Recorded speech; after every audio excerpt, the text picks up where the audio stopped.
he going out of town? No, I think it's Gandharva's memorial. Oh, that's right. Like a lot of stuff going on from that day. So give him time, I guess.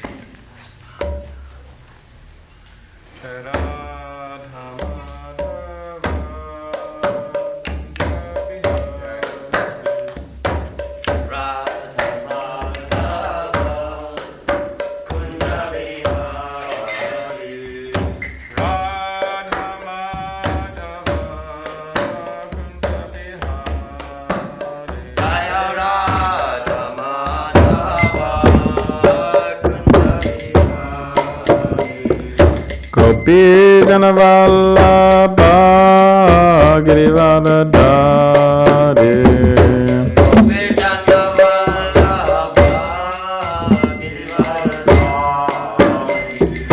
Gopi Janavallabha Girivardhari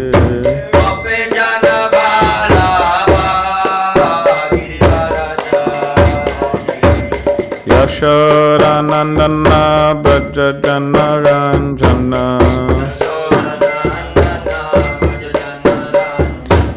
Yashodanandana Brajajana Ranjana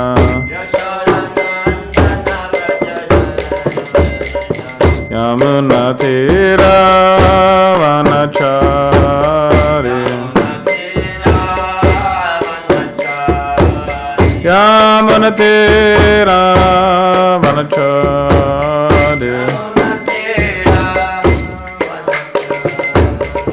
Jai Radha Madhava Kunja Vihari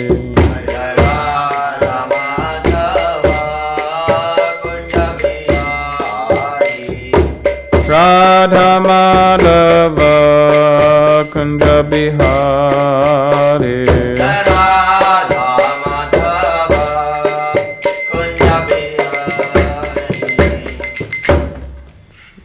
Jayam Vishwapa Pramhamsa Parivajagacharya Stottra Sarashish Manazan Grace A.C. Bhaktivedanta Swami Prabhupada Ki Jai Srimad Bhagavatam Ki Jai All glories to the assembled devotees. Hare Krishna.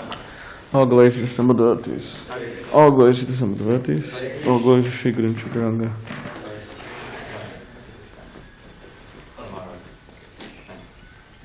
I'm going to need the book. Om Namo Bhagavate Vasudevaya. Om Namo Bhagavate Vasudevaya. Om Namo Bhagavate Vasudevaya. Om Namo Bhagavate Vasudevaya. Om Namo Bhagavate Vasudevaya. Om Namo Bhagavate Vasudevaya. So this morning we're reading from Srimad Bhagavatam, Canto 3, entitled Status Quo, Chapter 24, Enunciation of Karma Muni, and we're on text 29. Sa eva Bhagavan Adya Helanam Naganayanaha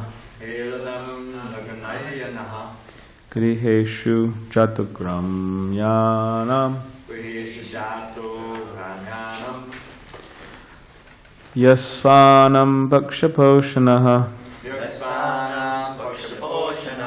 Sa eva Bhagavan Adya Helanam Naganayanaha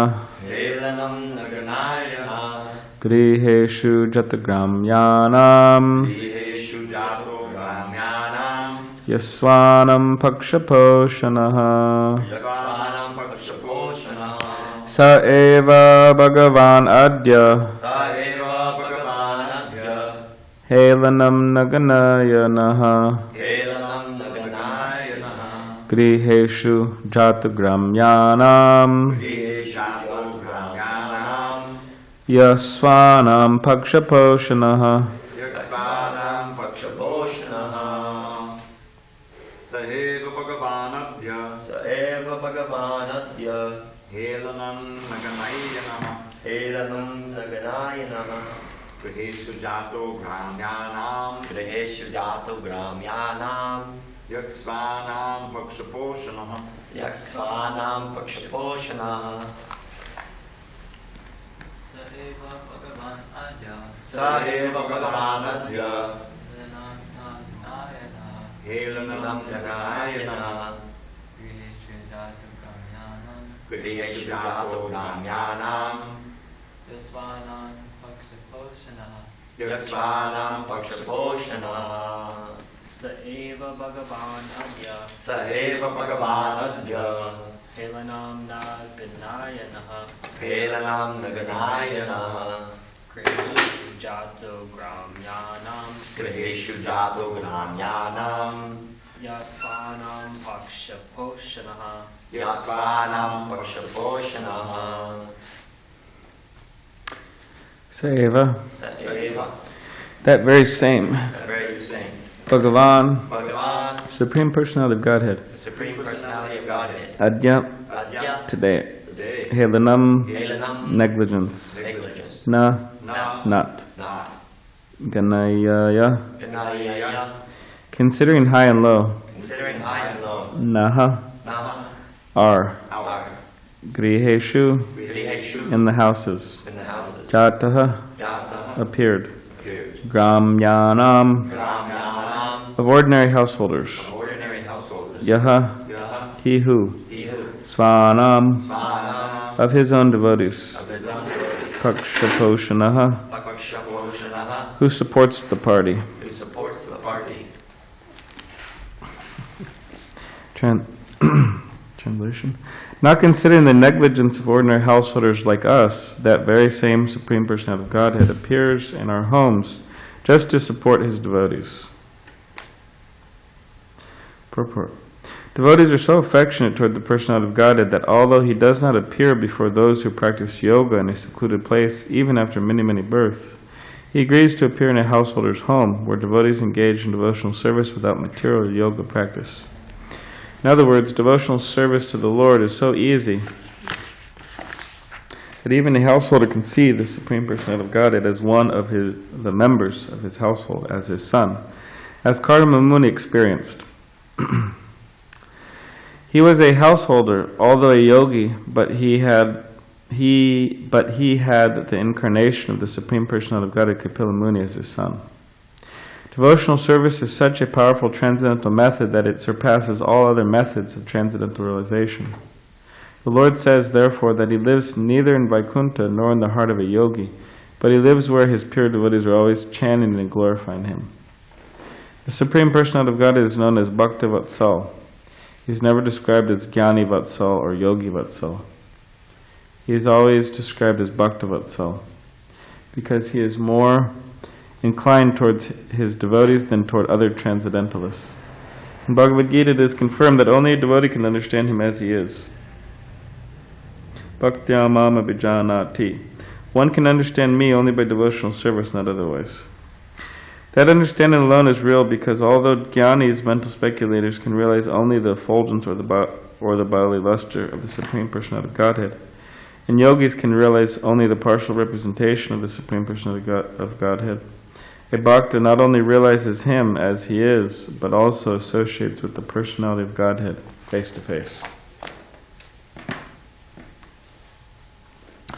Om Gyanatipadandasya Granjana Shalakaya Chakshuvad Malatamina Tasmai Shri Guru Maha Vakum Padivachalam Pangam Mangai Tegadim Yat Kripatamaham Vande Shri Gurun Divitananam Mancha Kapavishcha Kripasanibe Vicha Patitanam Bhavanebhyo Vaishnavebhyo Namaha Shri Krishna Chaitanya Prabhu Nityananda Shri Advaita Gadadhara Shivasri Guru Bhaktivinoda Hare Krishna Krishna Krishna Hare Hare Hare Rama Rama Rama Hare Hare.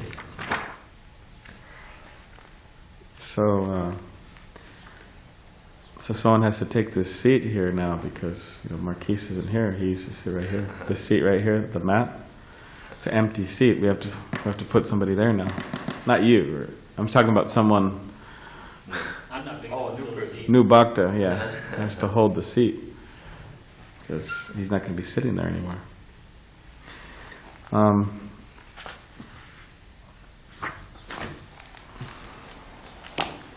Here comes Shannon. Perfect. He wants it.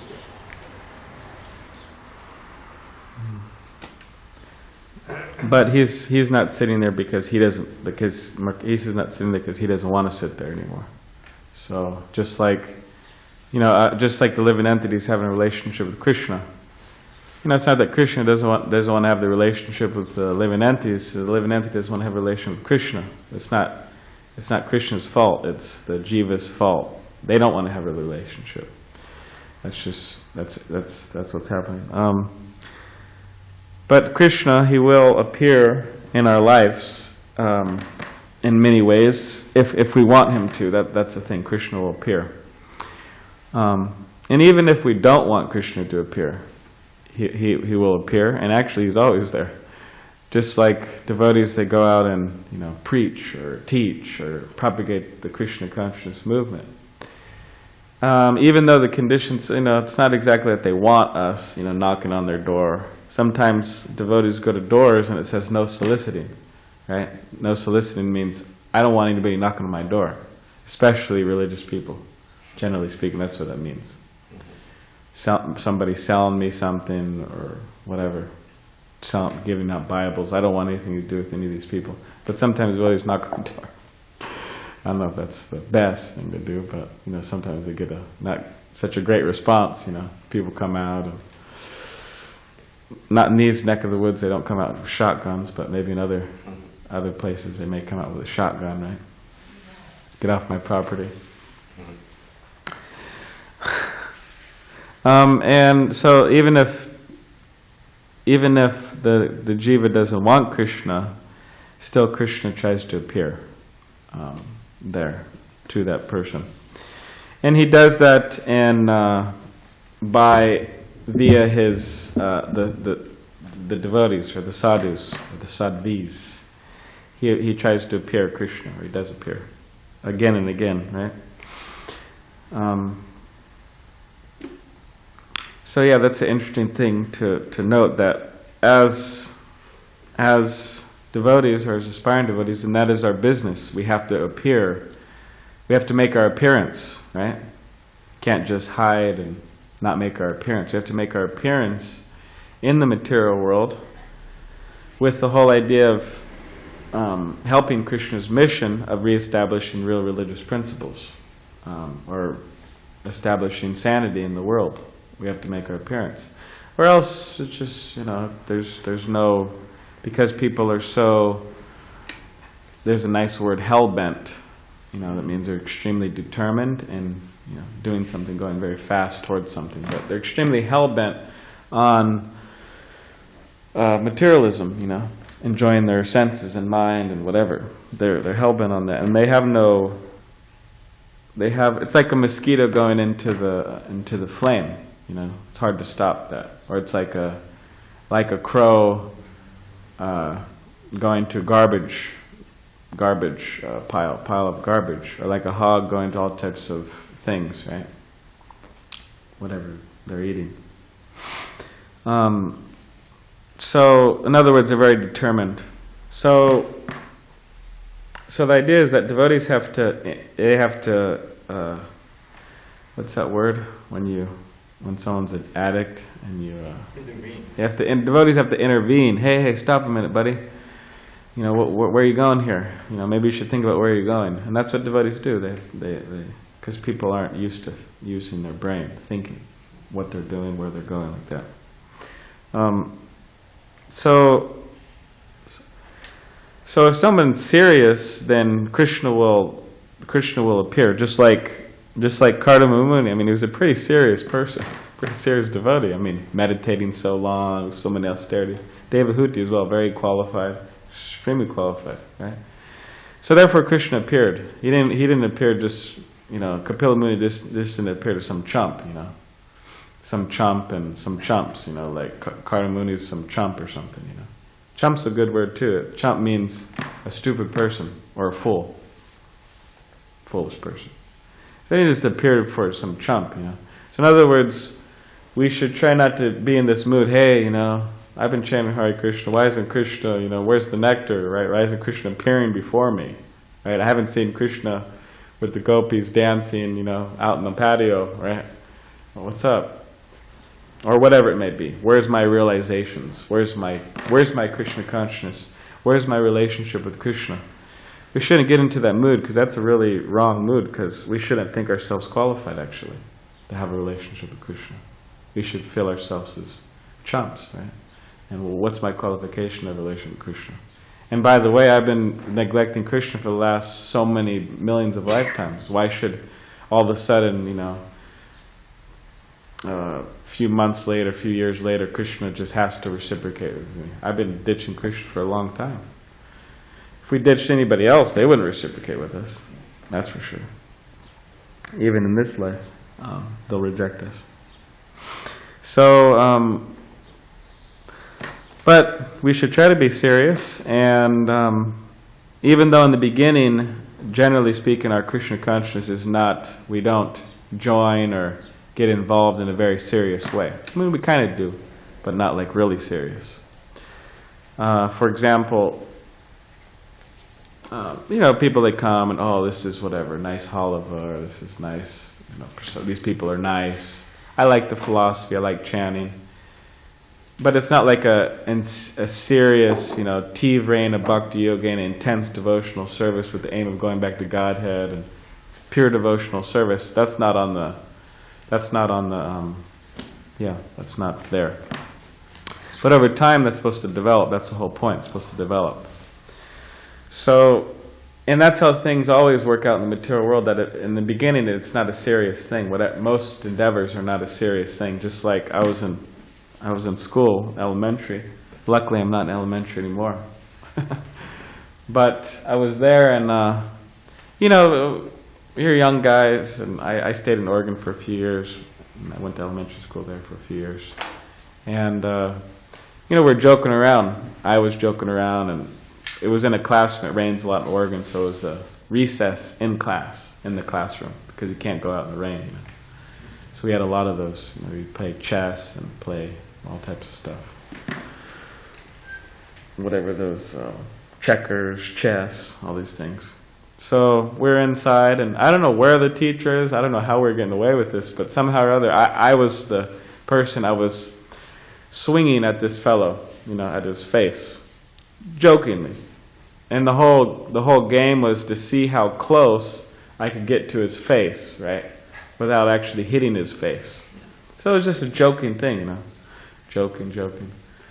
And then I was getting closer, and I was getting close, and like this. And I don't know, I was probably like, 7 or something, or 8, so like this, and all of a sudden, I went like this one more time, and I hit the guy right in his nose, and blood just started coming like down and going all over his shirt, and I felt really bad. I felt like horrible, because that wasn't the whole point of the game. It was just a joke.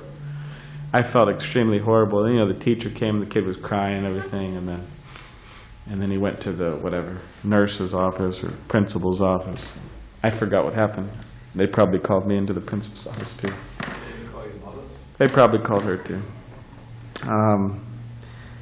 But the point is, it was a joke. It was nothing serious, but it became serious. And how did it become serious? Is that it affected his life, for God's sake. The guy's bleeding and, emotionally, whatever. Affected the guy's life. And sometimes sometimes friends, they fight, It's a joke, they're wrestling or something, or they might be actually hitting each other, right? People do that type of stuff. And actually fighting. But at one point, it becomes serious, There's actually some anger there. There's actually it becomes like a real fight. That may happen as well. Like there was, anyways, whatever. There's some really stupid movie, but this guy, he goes, hey, yeah, come to this, place, and then he arranged this huge fight, like with hundreds of people watching, and the guy didn't know he was getting himself into that, and then he went there, and then this guy who invited him, he was like riding on a real horse and everything, like with a sword, and not real sword, but anyways, the point is, he thought it was a joke, but it wasn't. It was serious. So similarly, within our Krishna consciousness, at the beginning, it's not that it's a joke when we first join, but it's kind of in the mood of, okay, hey, well, let me enjoy here, right?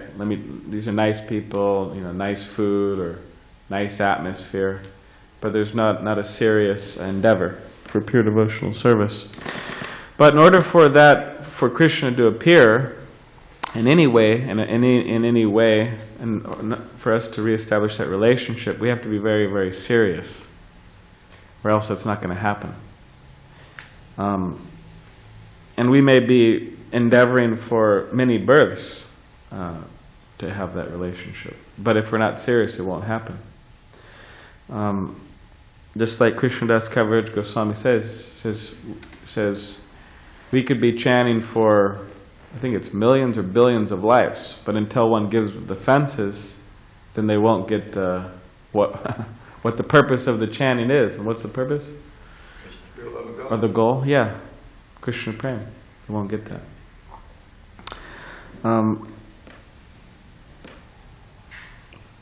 Or just like in a relationship, a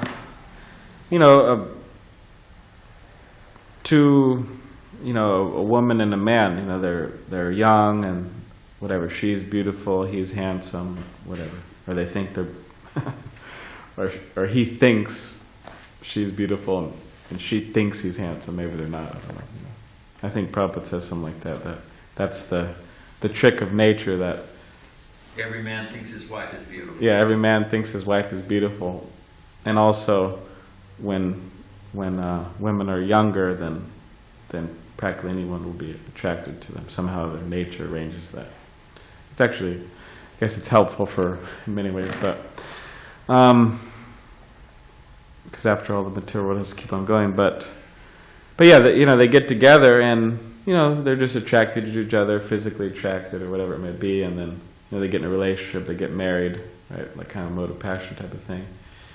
And then shortly after, the love turns into disgust. They're disgusted with each other. I mean, it wasn't really love, but their so-called love turned into disgust. They're disgusted with each other, and then there's going to the court, right? And then there's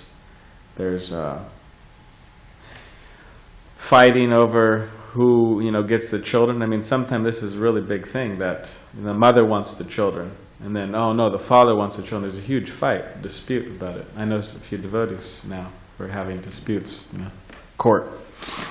So in other words, but they thought it was all like kind of fun and games and all pleasurable and happy in the beginning, but it just turned out opposite. So yeah, we have to be very serious to see Krishna and to serve Krishna, specifically to serve Krishna. And that is what a devotee is about. They're about service. They're not about anything else. So they're about service to Krishna, they're about service to devotees, they're about service to mankind. And then if they're not about that, that means they're not devotees, or they're not very advanced, clearly. So we have to really get into that mood of service. And if we don't, then yeah, it's just a matter of time before we just become like any other chump in the material world. Chump, right? Any other foolish person. And ultimately, what do we really do for ourselves or for the world? We just, it's actually really pathetic. How people are living, how people are thinking, what people's goals are. It's absolutely pathetic if we really think about it. And not only common people, but also the leaders, so-called leaders. It's absolutely pathetic. Whether it be United States or Korea or India or whatever it may be, if they're materialistic, which most of them are, then it's pathetic. And a civilization which is run by such people, what can you expect from such a civilization?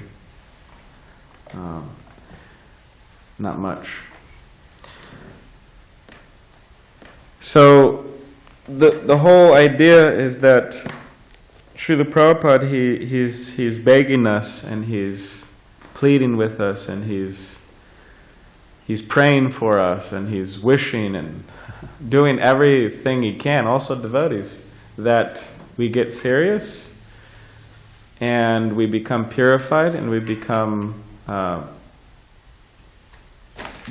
forces of good for the world. So this is what we're supposed to be doing. Becoming forces of good for the world.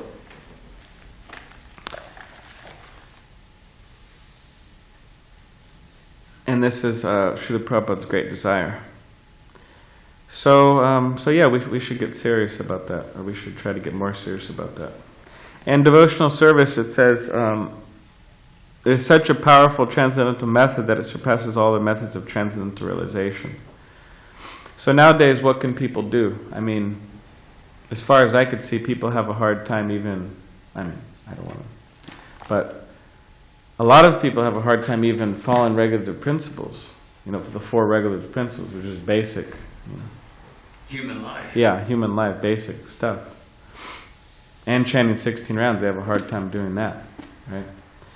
So what to speak of all this other stuff like Kardama Muni was doing, meditating for so long, and all these different difficult processes. So the point is the chanting of the holy name and devotional service. It's quite simple for the simple, but the problem is sometimes we're not so simple. We like to complicate things, and we like to mess things up and add things and subtract things and false ego and all this type of stuff. But it is simple, actually. The method is extremely simple.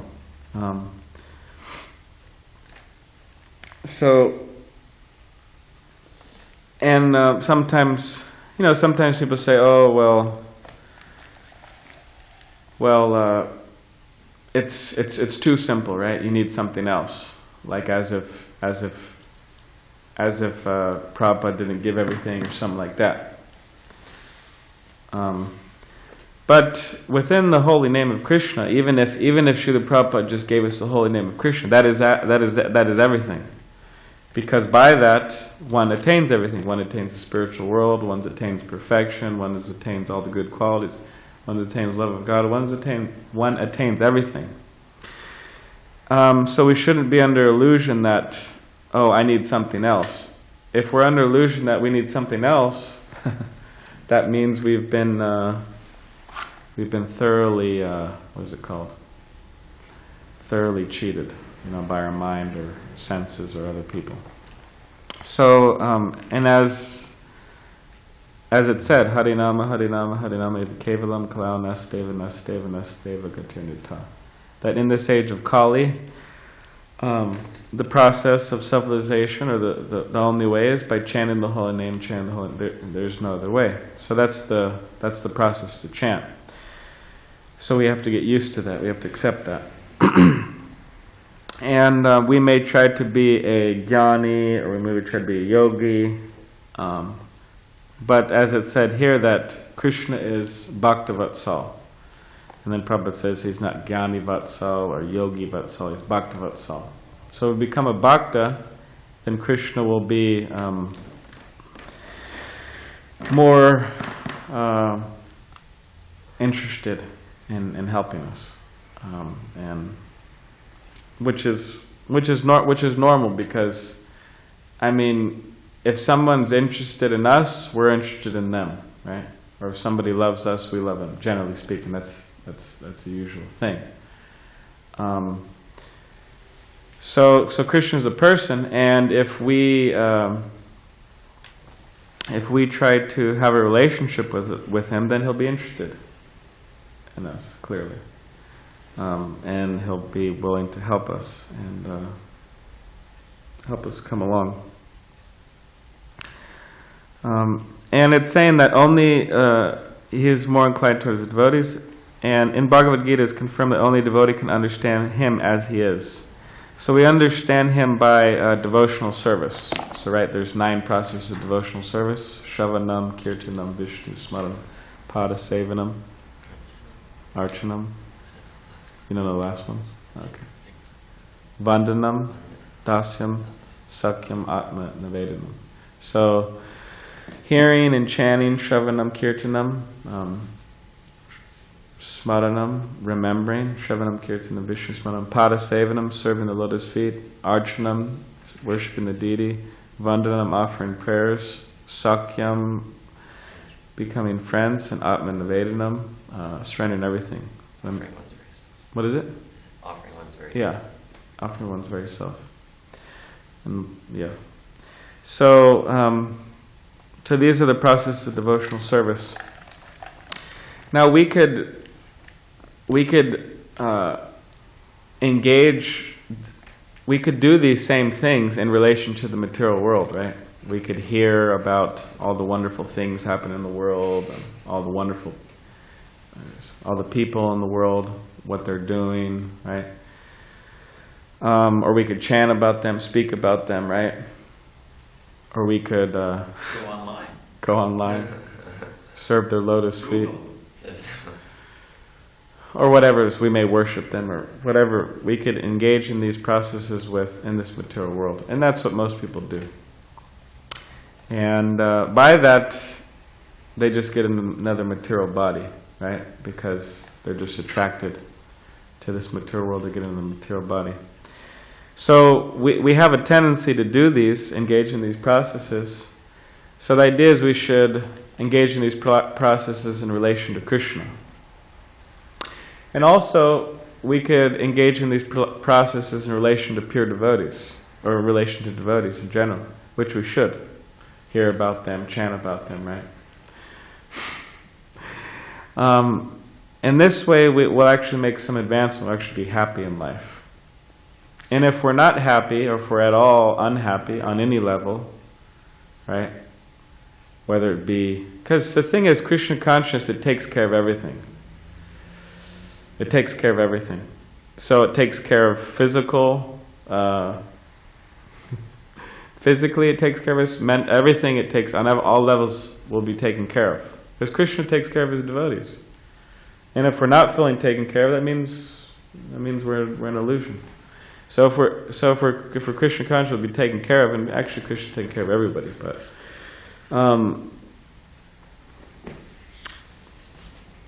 But what I was trying to say was that I'm losing my train of thought.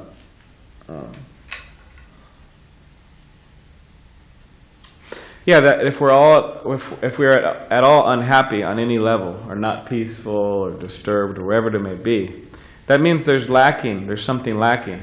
And what is that lacking? It means there's lacking in the process of devotional service. Lack of hearing, lack of chanting, lack of worshiping the deity, lack of whatever it may be, right? 9 processes of devotional service. So especially for devotees who have committed to Krishna consciousness, which is all of us here, then we shouldn't be, foolish. And in other words, we shouldn't, okay, well, I'm feeling unhappy. All right, well, maybe you should chant some more. Maybe you should read some more. Maybe you should do some more devotional service. Because to be committed to Krishna consciousness means we accept that, right? We accept that principle that I am a servant of Krishna. And before that, I'm a servant of the servant of the servant, right? Of all the devotees of Krishna. So accepting that principle, that means if I'm not happy, that means I'm not acting according to my nature. That means I'm an illusion. That means I should get out of illusion, right? So it's not rocket science, it's not like it's a difficult thing to understand. It's very simple. If we're not happy, then we got to do more service. And if we may say, oh, I am happy, right? I'm completely happy, I'm completely satisfied. Okay, that means we're doing a lot of service. Okay, good. But the nature of transcendental happiness is it's ever increasing. So the devotee wants to spend every ounce of energy within their physical body, within their mental body, everything they have, they want to give to Krishna, into this spiritual master, into the devotees, into the world. They want to give everything, not just a little bit, not just 50%, whatever, just everything. So we have to come to that level. And that is actually what everyone's supposed to come to. That's sannyas, for example. That is sannyas, to give everything, body, mind, everything to Krishna. We're all supposed to do that. Just like Srila Prabhupada did. That's exactly what he did. He didn't hold anything back. And therefore, he is glorified. And he will be glorified for a very long time. He'll be glorified. Because he gave everything. And Srila Prabhupada didn't have this sentiment. For example, when he was in Vrindavan, he was like his body was very thin and his health was failing and everything like that. And I was just hearing that Tamal Krishna Goswami, Srila Prabhupada called him to his bedside, and it was really late at night. And then Prabhupada said, "Oh, everything's failing." He said, "It's hopeless. Everything's failing. It means I should just stop trying to live, just go back to God or whatever. Everything's failing." And then somehow Maharaj said he was inspired to say this. He said, "Yeah, everything's failing, Prabhupada, because you're in Vrindavan. People go to Vrindavan to die, because generally that's the understanding that when you're getting close, you go to Vrindavan." So he said, if you want to regain your health, you should leave Vrindavan. And then Srila Prabhupada agreed. He said, yes, it's a good idea, and I agree, I'll go. And then they put Prabhupada on the back of a big mattress, back of Ambassador, and they drove him to the airport, right, in New Delhi, and he hopped on a plane and went to London. And that was devotees' last time they saw him in London. Anyone under any normal circumstances, generally any devotee, would never do that, They don't have that, oh, let me go out and preach. But Srila Prabhupada had to say, oh, I'm going to just die on the battlefield, right? Preaching. And then Srila Prabhupada said, because his idea was actually to come to America and then go to Gita New York, like that. And then Prabhupada said, if I leave my body in New York, he said, you could just bury me on the roof. Because, there's no grass. That's Prabhupada said, no grass. New York is a big city. So Prabhupada didn't have that sentiment, He was just giving everything, which is quite amazing. So that's what it means, bhakti mama vijanati. We can only understand Krishna by devotional service, not otherwise. So if we want to understand Krishna, and if we're committed to Krishna consciousness, which we all are, then this is the process. We have to serve Krishna, and then we will understand Krishna to the degree we can. And if we're wondering, why am I understanding Krishna, right? I can't understand Krishna. What is Krishna doing to me? What is he trying to tell me? Whatever it may be. That means more service, and then we'll understand. And also it could be humble service, just like, actually every service is humble, really. But like Bhaktisiddhanta Saraswati Thakur, people would come, and they would ask him some big question, a lot of intelligent people would ask questions, and then Bhaktisiddhanta Saraswati Thakur said, oh, you could, first go downstairs, you go, wash some pots, and then come back, And then he would explain, or then the fellow would understand automatically. So, but actually every service is humble. Even deity worship, people may think, oh, that's not humble. Yes, it's very humble. Because as devotees, everybody wants to chant japa in the morning, right? Everybody wants to chant japa in the morning. And, it's a big thing when bhaktas join, they just hate, practically speaking, doing deity backup in the beginning. Because, I want to chant japa, Which is good, but it's humble because, devotees are sacrificing their japa time, actually, to dress Krishna. Dressing another person, too. It's kind of humble, You're not decorating yourself. Or worshipping another person. You're worshipping someone. That's a humble act. So actually all these services are quite humble. So anyways, the point is we do the service and we'll understand and we'll be happy, and Krishna will reciprocate with us fully. And everything will be good. Everything will be good. And then we'll see Krishna face to face, as it's saying here, the last line. We'll see Krishna face to face. So does anyone have any comments? Yes? I have two questions. But this is Or a comment. questions? You were saying earlier how everyone thinks their wife is beautiful. Prabhu makes that statement. I remember I was doing books at the Del Mar Fair many, many years ago. and we'd snuck in Western dress. And I was hearing this ruckus, like, what is that noise?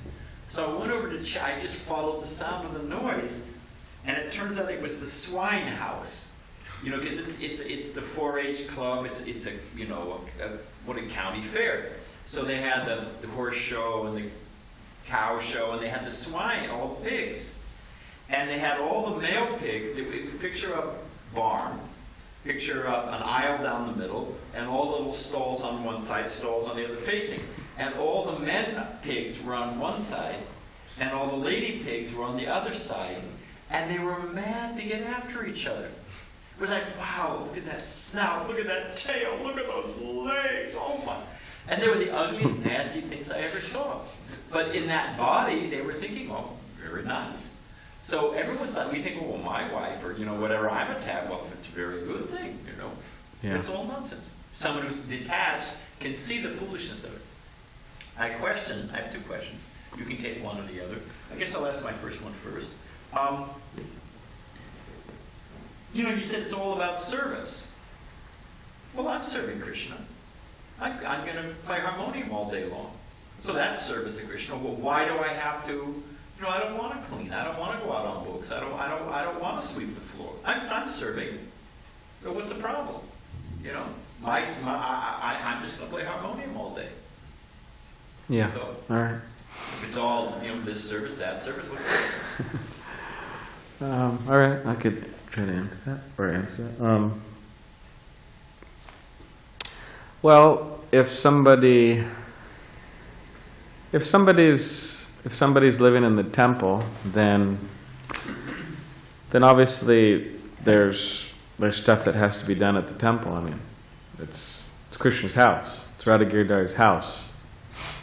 So, you know, at any household, there is stuff that has to be done. That's for sure.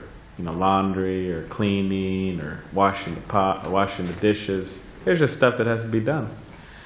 And as residents or as guests in the house, then it's a responsibility of those residents to get those things done. And if they don't, they're just, what type of residents are those? Or what type of servants are those? They're not servants. So therefore, get out. You're not a servant, then get out of the house. Go have your own house and get your own servants. See how many show up. Yeah, you got to pay them, you know, but get your own house and hire somebody to, you know, wash your clothes and, you know, wash your dishes, or go back and have your parents or whatever do it, or, you know, but that's the point. So it's like Radha Giridhari's house, and then we're not masters of this house, nor is it my house. It's their house, Prabhupada Radha Giridhari's house. And actually, technically, when we join a temple, we are servants of the masters of the house. And therefore, it's our business to, you know, wash their clothes, you know, cook for them, clean their house, like that. And if we don't like that, then, you know, there's a big world. Go be a, you know, go get a job and Serve somebody else. serve somebody else. Serve a wife, you know. Think you're gonna be free. You know, people. It's a big maya, you know. People think, oh, I'll be free, you know, if I get married. No, you'll be free. You'll just be serving them, which is okay, fine, if that's what people want to do, and, you know, that's bona fide, and, you know, religious household life, all that. But that's the point. If brahmacharis don't learn how to be a servant in Radhagiri Prabhupada's house, then they'll be uncomfortable, you know, they'll be fried, they'll be frustrated, they'll be unhappy due to selfishness, and then due to that mood, then they'll naturally leave the temple, and then naturally they'll fall into a relationship, and they'll be married and all that, and then they'll have to learn, you know, they'll have to learn it either in the brahmachari ashram or the household ashram, that you must serve. You're not getting away from it.